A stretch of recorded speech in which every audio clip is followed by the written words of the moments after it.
around the land, going around it. And the soul of the people was once the way. So it sounds like it was tough. It was not an easy trip. There's millions of these people. We're talking men, women, husbands, wives, children, their flocks, their herds, whatever it is that they carried out of Egypt, they're bringing us all along the way. And it's tough going. And the people spoke against God and against Moses. Wherefore have you brought us up out of Egypt to die in the wilderness? They're saying this is too tough. We can't do this. There's no, neither. How many of you heard of manna? God sent manna. They came down every day, fresh in the morning. And they're supposed to go out and gather it. You know what? They're getting tired of it. Instead of being grateful, where they don't have fields that they can go out and harvest, they don't have gardens that they can go out and pluck their melons or cucumbers or leeks or whatever it is they were used to back in Egypt. They got nothing. But God is providing for them. And now they're starting to murmur. I'm really getting sick of this. I'm tired of Wendy's. I want to go to McDonald's. Okay? Let's go. So, it says here, God wasn't happy about this. It says, and the Lord sent fiery serpents among the people, and they bit the people, and much people of Israel died. They were venomous. They were poisonous. We got your harmless little grass snakes around here, but you go down to Florida and some other places, and the snakes that are down there, they bite you. You're going to suffer. We do have rattlesnakes around New York State. There's a place down in Danville called Rattlesnake Hill. You can find them if you're looking for them. I'd rather not, but you got to be careful. So the people, it says, therefore the people came to Moses and said, we've sinned, for we've spoken against the Lord and against you. Pray to the Lord that he take away the serpents from us. And Moses prayed for the people. And the Lord said to Moses, make a fiery serpent, set it on a pole, and it shall come to pass that everyone that is bitten, when he looks on it, shall live. Now that's faith healing right there, okay? You're not going to go to the doctor and get an anti-venom shot.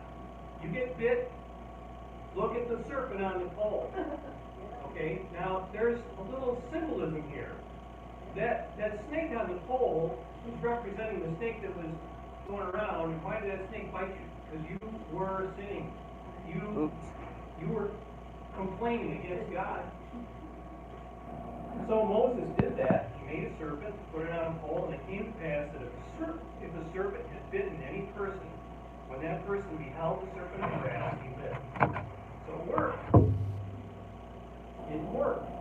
So if you're out there at the edge of camp and you get by a snake, are you going to say, I don't believe in that? You wander off and you die, and they find your corpse. And the next guy says, well, he didn't look. I'm looking. He gets bit, he looks, he lives. She gets bit, she looks, she lives. The parents are all telling you, if you get bitten, look at the serpent. Okay? So, we don't have that kind of thing going on to deal with snakes, but we have something better. I'm going to turn now to John chapter 3. Now, this is a passage that's very familiar to almost everyone, but I want to touch on briefly one thing. We have labels in the world, and quite often they kind of adopt a life of their own. So this is the passage where Jesus is speaking with his rabbi, Nicodemus, and this is where we get our phrase born again from, because Jesus tells him he must be born again. But today, that has got a flavor that is not always welcome, because it speaks of hypocrisy, it speaks of people who are holier than thou in some people's minds, but it's adopted a life of its own. But that's not what Jesus was talking about. When Jesus said this the first time, there were no born-again congregations. He says, this is something you need to experience. He's talking about a move of God's Spirit.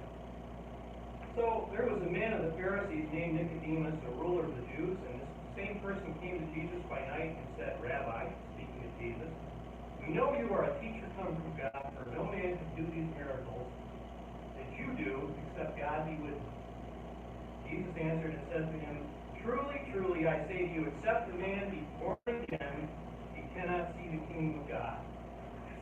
Nicodemus is being honest. He says, how can a man be born when he is old?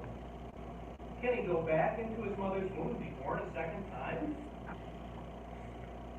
Jesus says, verily, verily, Verily, verily, truly, truly, I say to you, except a man be born of water, that's meaning a natural birth, and of the Spirit, he cannot enter into the kingdom of God. That which is spirit, meaning God's Spirit, is spirit. God's Spirit is looking to have a home in each one of us. Do not marvel that I said to you, you must be born again. The wind blows where it lists. We don't know where the wind is coming from and where it's going.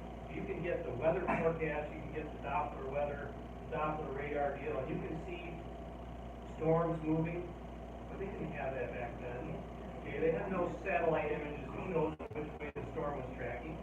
But he's saying, you hear it, but you don't know where it's coming from, and you don't know where it's going. So is everyone that is born of the Spirit. The Spirit of God comes in like the wind, and it wants to touch us. It wants to breathe through our hair what we have.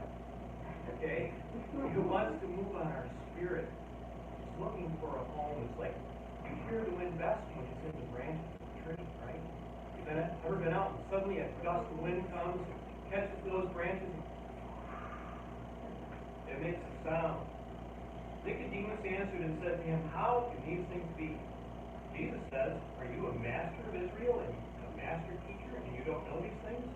Truly, truly, I say to you, we speak what we know and testify of what we've seen, and you do not receive our witness. If I told you earthly things and you don't believe me, how shall you believe if I tell you heavenly things? And no man has ascended up to heaven, but he that came down from heaven, even the Son of Man which is in heaven. Here's where we're going to touch back to chapter 29 in Numbers. And as Moses lifted up the serpent in the wilderness, even so must the Son of Man be lifted up.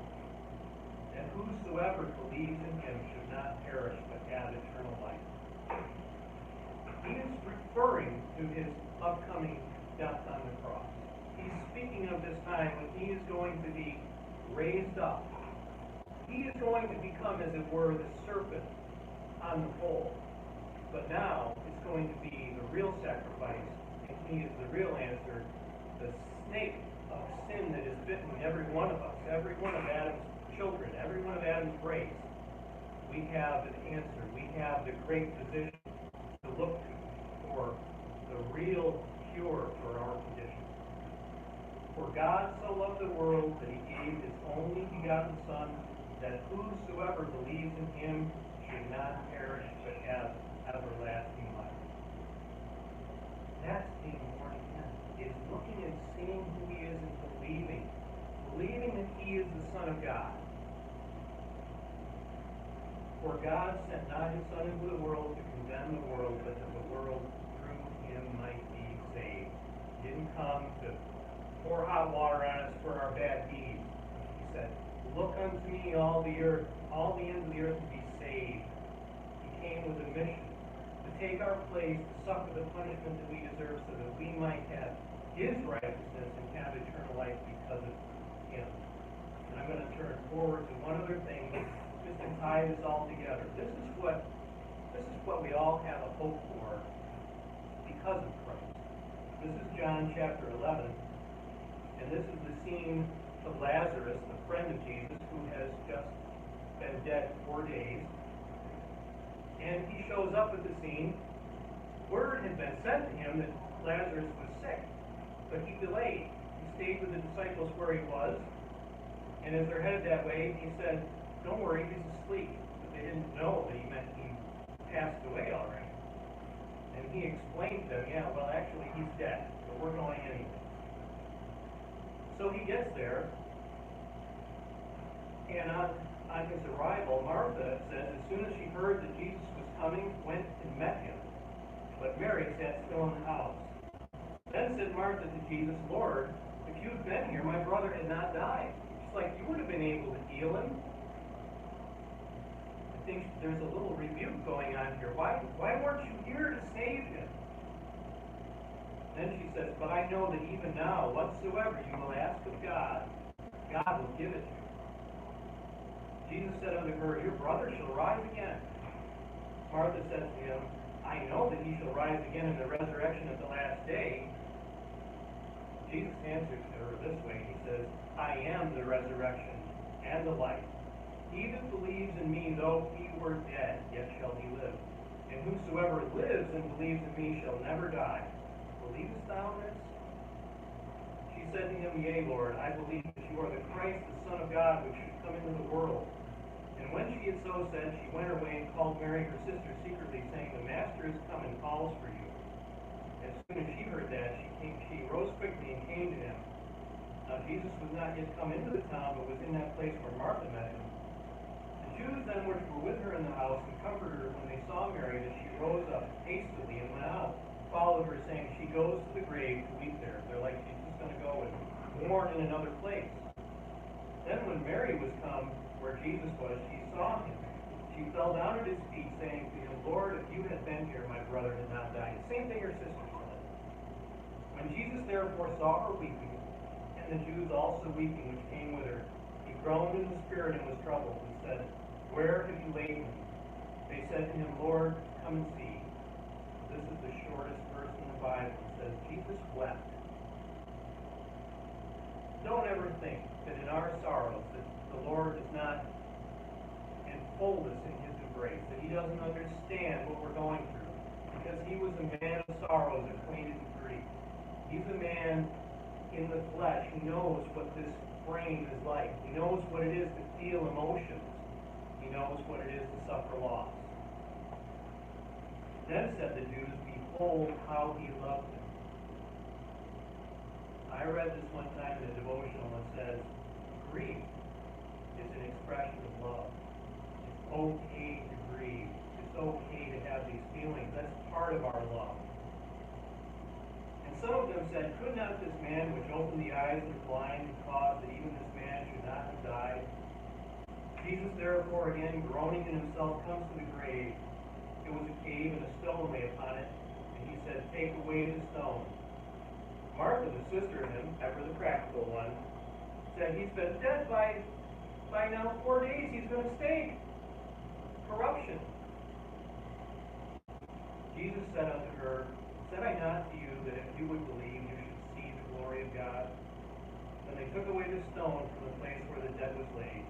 And Jesus lifted up his eyes and said, Father, I thank you that you have heard me. And I know that you hear me always, but because of the people which stand by, I said, that they may believe that you have sent me. And when he had thus spoken, he cried with a loud voice, Lazarus, come forth. Lazarus, found all about with these grave clothes, comes out of the cave. Resurrected. Now he was resurrected to a mortal life. Lazarus was fated to die again in the flesh. But because he believed in Christ, as Christ said, I am the resurrection and the life. This is the resurrection we're looking forward to.